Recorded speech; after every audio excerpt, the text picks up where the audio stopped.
Hello guys, nandito naman ako at good evening dito, good morning dyan. Ito, pag-usapan ulit natin ha. Follow up lang ito sa plano na rally na gagawin ng INC, sa panguna ng INC, KOJC at ng JIL. Okay guys, ito, meron naman tayo na ako ng bagong impormasyon. Kakatapos lang ng meeting ng mga taga Davao, ng grupo ng mga nasa Davao, no?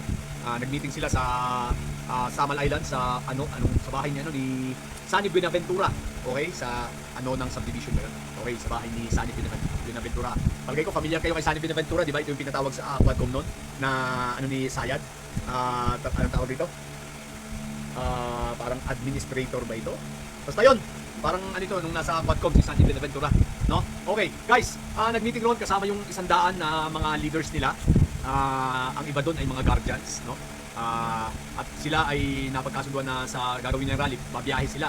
So papunta sa Manila at mga mag-ereplano sila. Sa katunayan binigyan na nga sila ng mga advance na tig 5,000 bawat isang tao sa pag-attend lang doon ha. Tapos ang hindi na matutuloy sa November 5, nagkaroon ng ng tentative na schedule, parang between 15 to 15 to 17, so 3 days.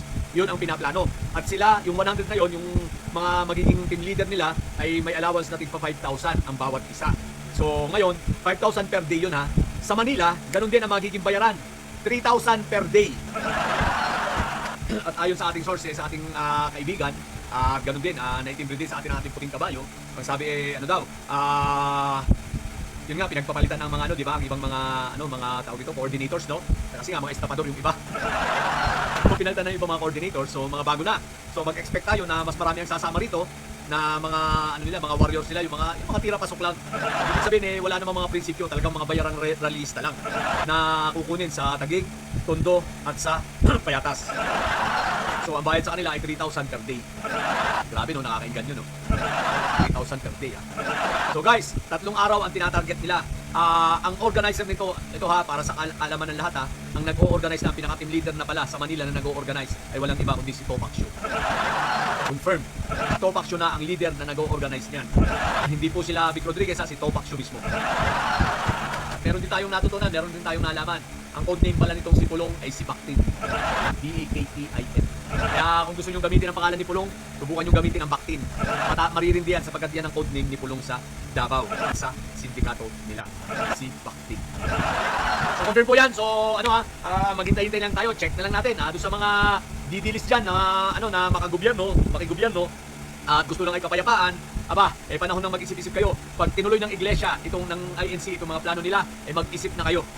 Palagay ko panahon na para mamili kayo. Kumbaga, dito ba ako sa relihiyon ko o para talaga ako sa bayan? Dahil yung gagawin ng INC niyan hindi yan para sa bayan. Ang kanilang layunin ay ang pababain si PBBM, pabagsakin ang gobyerno at iupo si Inday Sayad. Alalahanin ninyo ang pagpaparesign kay PBBM ay pagpapaupo kay Sayad. Bakit? Next in line si Sayad Siya ang successor Diba? So very obvious, no? Yun nga, nakipagkita rin si Inday Sayad, diba? Sa iglesia. Pamulo ng INC kasama si Pulong. So yun lang. Sa mga bubundidilis, king ina ninyo. So tayo antabayanan lang natin, pero confirm ito.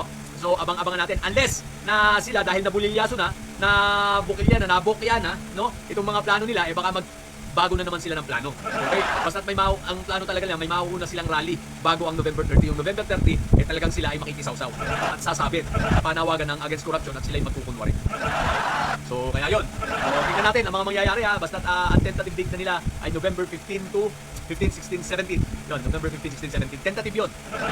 So pwede pa magkaroon ng mga pagbabago, kaya kagaya nito, di ba? Usually dapat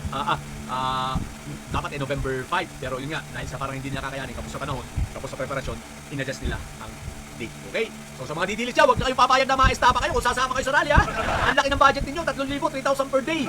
Kaya pag sinabi sa inyong 1,000 lang, huwag kayong papayag. 3,000 per day ang nakabudget sa inyo. Kaya huwag na kayong magpaloko. Total, pera-pera lang ang gusto nyo. Sumama kayo kung gusto ninyo, kunin nyo ang pera, pero huwag na kayong manggulo. Pagkaguluhan umalis na kayo at iwanan nyo na importante, nakuha nyo na yung pera. Ngayon, hindi rin naman sigurado kung tatagal talaga ng 3 araw yan. Yung kanilang panawagan yan So yun, tandaan natin ang front nila rito, kunwari anti-corruption. Pero ang final output nito, BBM resign.